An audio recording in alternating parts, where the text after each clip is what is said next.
Hi, Matt with etrailer. If you have a 2023 BMW X5 and you're looking for more of an entry style chain that's going to be able to get you through those modest snow and ice conditions, then the Titan chain tire chains with the twist links are going to be a pretty good option for you. So let's check it out. We're also going to have this on tire size 275, 45, R20. Now that's just the tire size we have today. It will fit a variety of other sizes. If you're not sure if this is going to fit your vehicle, you can actually plug in your vehicle's information into a fit guide to find the right one for you.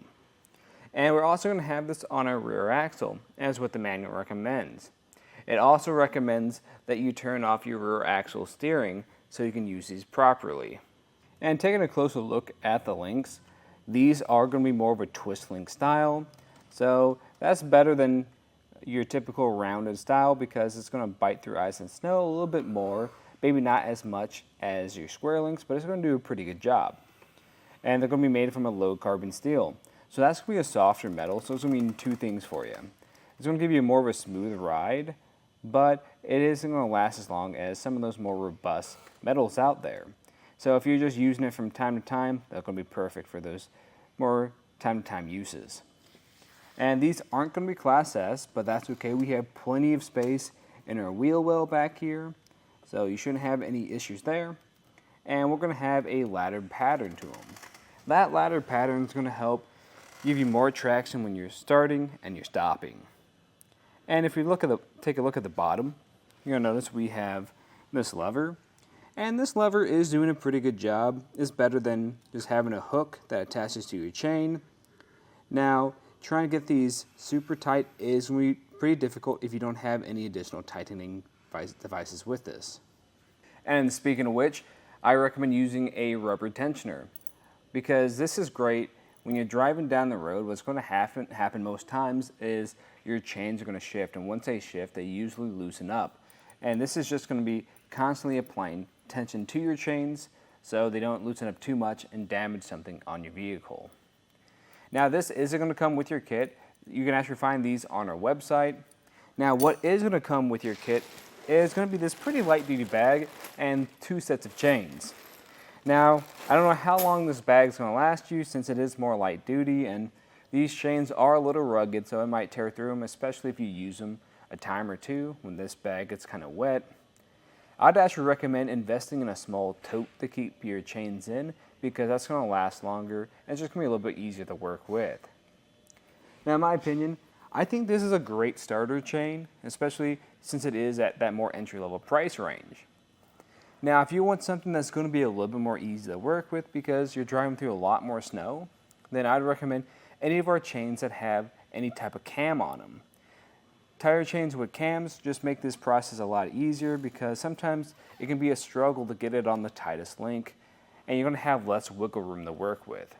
So that's why I recommend ones with cams, but if you're just using this maybe 1 or 2 times a year, I think this will be just fine for you too. And if you are curious about this installation, just stay tuned. We'll walk you through the process. To start off the installation, I'm going to grab some gloves and lay out my chains. I like to grab gloves just to make it a little bit easier. And what we're looking for here is just to make sure there's no damages to the links. They're looking pretty good. Those welds are together. And we want to make sure it's in the right orientation. So we want to make sure these hooks are facing up. And at the very end of it, we want to make sure we have access to this lever right here, and it's closest to us, furthest away from your tire. Once you establish that, you can start putting it on your tire. And the way I like to do it is just to lift up from the center and drape it over. So it's completely on. Now you don't want to fit like this where it's going to be hanging over your rim. So just make sure it's even on both ends, reaching your backhand behind your tire. And what we're going to do from this point, just make sure everything's even. And we're going to adjust these chains at the very ends so we can make those connections a bit easier. And speaking of those connections, I like to start on the back side because it is a little bit harder to reach. You're basically just going to have this one metal hook, and that's going to grab onto these other links here. Now this might take you a few attempts because it is a little bit of a tighter fit underneath here, but we also want to make sure we don't get this too tight. The reason is because if it's too tight, it's going to give you an uneven fit just like if it's too loose too. So that might take you a few attempts just going back and forth between the front and back sides.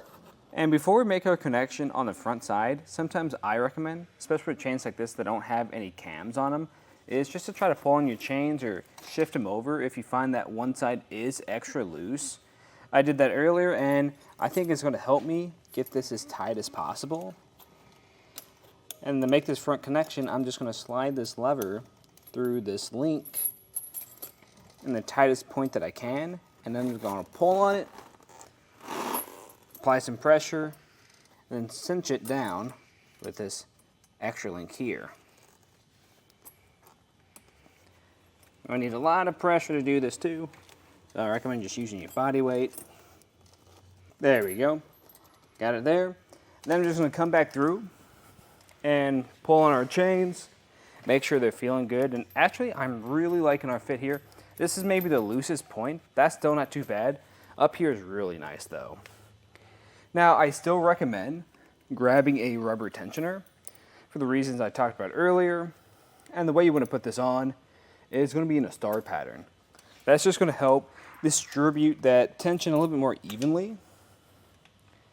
And when you put these hooks in place, you just want to make sure that this metal hook is facing away from your tire so it doesn't puncture anything. Then from this point, I'm just going to check it over. I'm not really liking the spread of that, so I'm just going to adjust it a bit so it's a little bit more even. And this might take a few attempts, but kind of keep working with it until you get in a relatively good spot. I think this is looking pretty alright. And then I'm just going to repeat this process on the other side. Afterwards, I'm just going to pull forward or back up some, just checking my chains again, making sure nothing's shifting too much and they're still in a good spot. And if they are, I can take it out for a ride. But that's just a look at the Titan chain with the Twist Links tire chains on our 2023 BMW X5. I'm Matt. Thanks for watching.